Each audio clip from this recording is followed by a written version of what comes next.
What's up, y'all? Y'all know who it is. Your boy JP here, hoping to make your install life a whole lot easier. This is going to be part 3 of the Bassaholic subwoofer box design for our DD Audio 9510 ESP. So what we're going to be doing in this video is pretty much finishing the enclosure. Not like full cosmetics, because I still want to paint the inside. We want to do something with the outside, put lights in it, but we want this thing to be fully functional to where all we have to do is put a front piece on the front, and then that sub should be able to get some noise out of it. So what that's going to entail is that we're going to actually cut the holes, not one but two, because this is going to be a dual baffle. If you guys don't know what a baffle is, that is pretty much the piece of wood where your sub is being mounted to. So if you've never seen anybody use a circle jig before, we're going to show you how to use a circle jig to cut that hole for that woofer. Also, we're going to be mounting, brad nailing, gluing, screwing, clamping this thing down to the rest of the enclosure. Let's go ahead and let's show you how to use the circle jig. Alright, so this is what we're using. We're using the Jasper Router Circle Guide CP200 Max. They do make a couple different versions of this. This is the one that I like because sometimes you have to go to the radius of the hole that you're trying to cut. With this one, you go directly to the hole and the size that you want to cut, and that's where you want to put this little eyelet little situation. So the mounting diameter for our sub is going to be 10 and 3/16. So what we want to do is we want to come down here to 10, and you want to go up the line until we get to 3/16. So that's going to be 1, 2, 3, 4. So we're going to go to 10, 1, 2, 3, 4. And we're going to stick our little pilot hole kind of right there. And that lets us know where we need to be. Then we'll just double check it, 10, and then we come across 3/16. All right, now next thing I want to do is I want to drill a little pilot hole in the wood, and that's going to be something for this to rest inside, kind of like that. What that's going to do is going to hold our router in place as we make our circle cut. Unless you've been doing this a long time, you can go ahead and go right to the baffle. Me personally, I'd rather save my piece of wood just to be on the safe side. Use a scrap piece to make sure that the hole is cut to the diameter that we need it. We'll test this on the sub, and if all that's good, then we will make that on those two pieces. All right, so we're just using a 1/4 inch spiral bit on top of this. This is going to be a cutting bit, so it doesn't actually have a bearing on it like my roundover or nothing like that. And first thing I want to do is I'm going to turn this on, and I'm going to come down right to as it's touching the wood. That way we can kind of score it to just make sure that it looks like the hole that we want to cut. So as you can see right here, we're down like maybe a 1/4 inch. So the more passes you make, the more you will save your bit. Now this is a nice spiral bit. It is a 1/4 inch bit, so it'll eat through this 3/4 inch wood just fine. But if you make 2 passes versus just 1 pass, you're gonna save that bit, which pretty much means you'll be able to use that bit longer.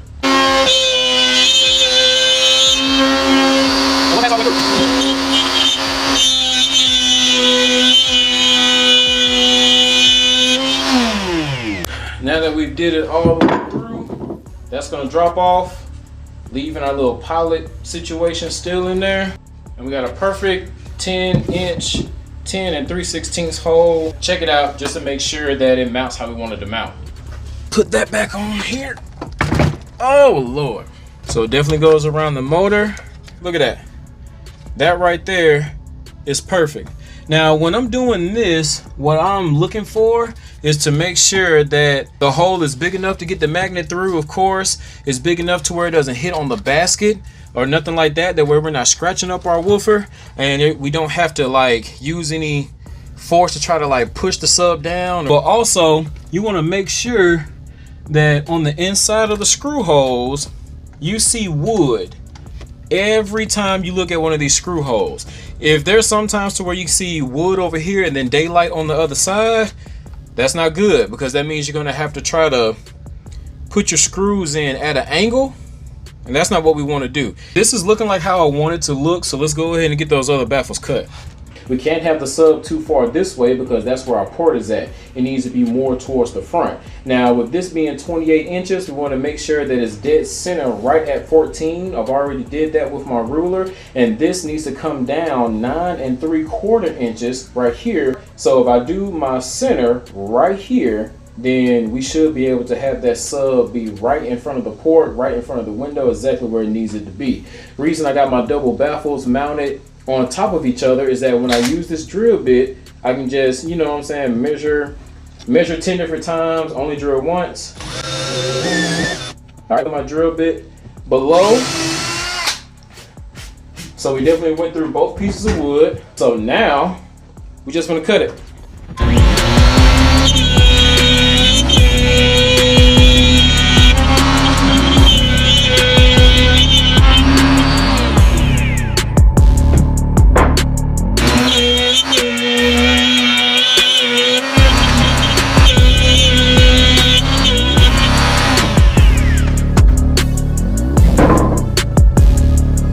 So now it's starting to look like something. There go your double baffle right there.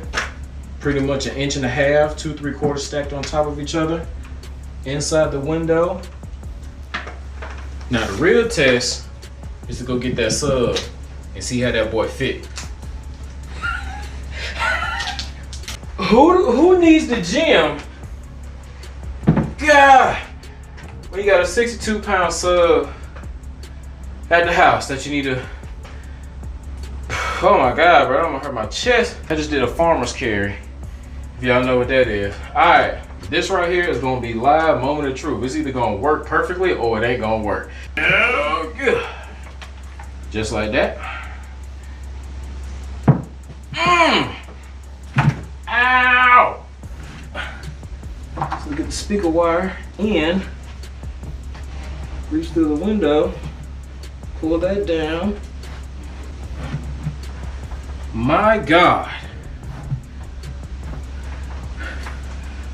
Woo! I'm gonna move the 2 pieces all the way around, but shoot, that's it right there, boy. Good God Almighty. Oh, this up takes up some more space. That's gonna look fire in that window though. Ooh, look at that thing. Of course the wood shifted a little bit. We gotta put it together still, but yeah, ain't mad at that at all. All right, take it out.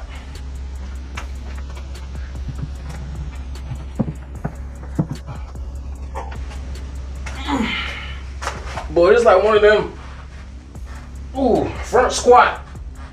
Oh my God.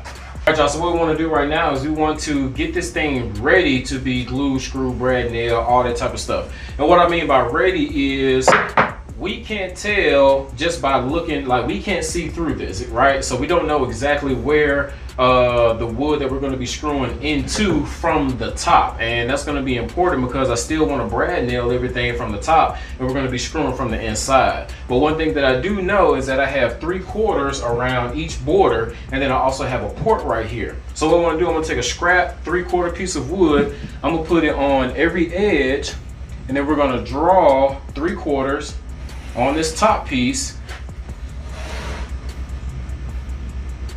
just like that. And then what we'll do is we'll do that around every edge. So we're gonna do that on that back wall just real fast. Now, another way for me to make sure that I have the brad nails going in the right way for the port is to bring out that shim that I was telling you about. You can do this out of wood. I had a piece of cardboard. I cut it the exact 2 1/4 inches. So that's gonna actually fit perfectly inside the port. So we know that that's 2 1/4. So what I want to do, since I've already made my 3/4 right here, I'm gonna put my 2 1/4 right there, and then I'm gonna draw my line right here, put my 3/4 right there on the other side.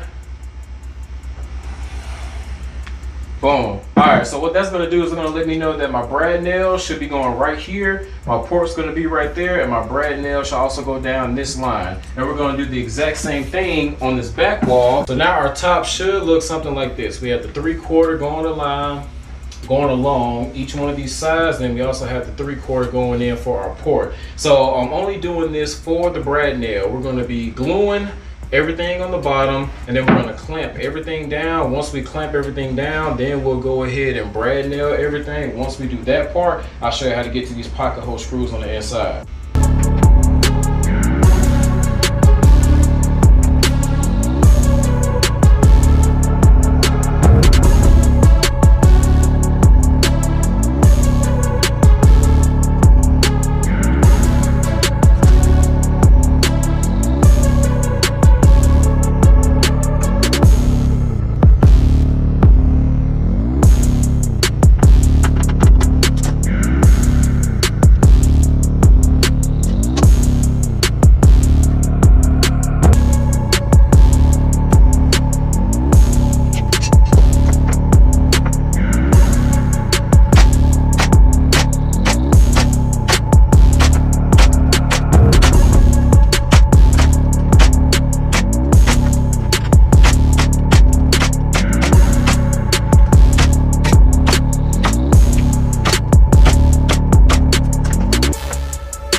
Full transparency moment.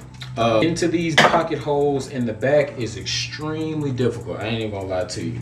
Now, what I ended up doing is getting my extremely long extension with a right angle driver. Now, the head on this Milwaukee one is way too big, so I had to go to this old school Matco one. It's a whole lot thinner profile, which is a lot easier for me to maneuver it going either way. But my God, this could have been the way that I did it all them years ago. All right, y'all, look, we're not gonna do what we just did with this port on these back screws. It's just insane. We're only missing these back 3. So what we're gonna do is we're going to do a countersink drill bit style on the back 3 and use the same pocket hole screws to go into the back 3, and then we just gonna cover the hole, because that's insane trying to do it that way. So this right here is a countersink bit, kind of flush bit. What it does, it has a drill bit, of course, at the top to drill your hole, pre-drill your hole, and then it has a little countersinking little situation. So when we come to the back, like right here,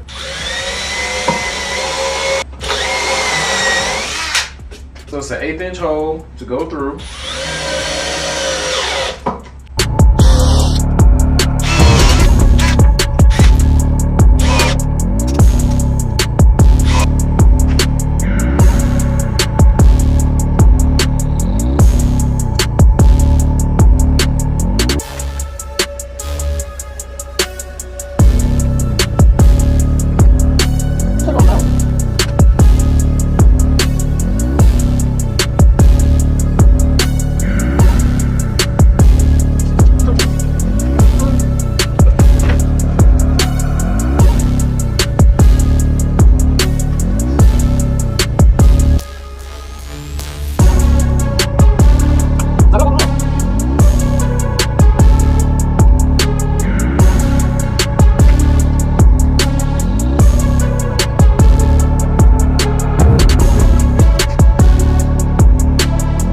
I was doing all that work and then realized that my phone had died until it died.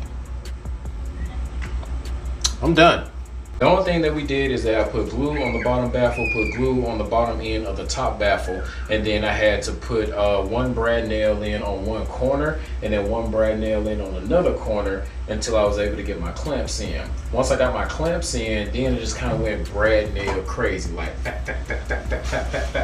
all over the top. And then what I did is once I got all of that stuff and I got these repositioned how I want to, 3 on the back, 3 on the front, 2 on each side, that's gonna kind of hold itself until it sets like it's supposed to. And since this is 62 pounds of additional weight, we're gonna go ahead and drop that boy in there too, just to make sure that it's all gonna set tightly. I did do 4 countersink screws just around this generalized area, and we're gonna cover all that stuff up with some body fill. So this is what we're looking like as of this point. We're gonna let this sit for quite a few hours, and then we're gonna come back, do a crap ton of sanding, and then we'll body fill all of this, these small little marks and everything on the front, so it can be smooth. And you want it to be 100% smooth because we are gonna paint it. Got my son helping me take these clamps off. All right. It's sitting on top of the box. Pull it off. No.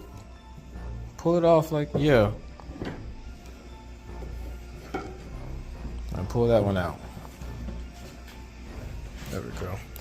All right, y'all, so that's what it's looking like right now. We're going ahead and just got done sanding. I've probably been sanding for probably about 45 minutes, and it probably could be a whole lot smoother, but as of right now, this thing is good to go. It's super solid, got the double baffles on there. Now, we will be hitting this thing with a round over bit on our router to knock off these hard edges, because I do not like hard edges.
Alright y'all, so that's gonna be about it for this one. We got the box sanded down, looking good, and got that woofer sitting in there perfectly. So next videos we'll be getting this wired up and going down to a speaker terminal that we still need to purchase. It will still be on theme, white with the black, so stay tuned to see which one we choose for that. We will be painting it black on the outside, white on the inside, so when we decide on how we will paint it, it's going to determine on how we're going to finish it, whether we need to do Bondo, fillers, and all that type of stuff, and then do even more sanding. But if you guys are enjoying the whole playlist, make sure you hit that thumbs up. Don't forget to like, subscribe, share, comment, all that good stuff. Till next time, it's your boy JP signing out. God bless y'all. Peace.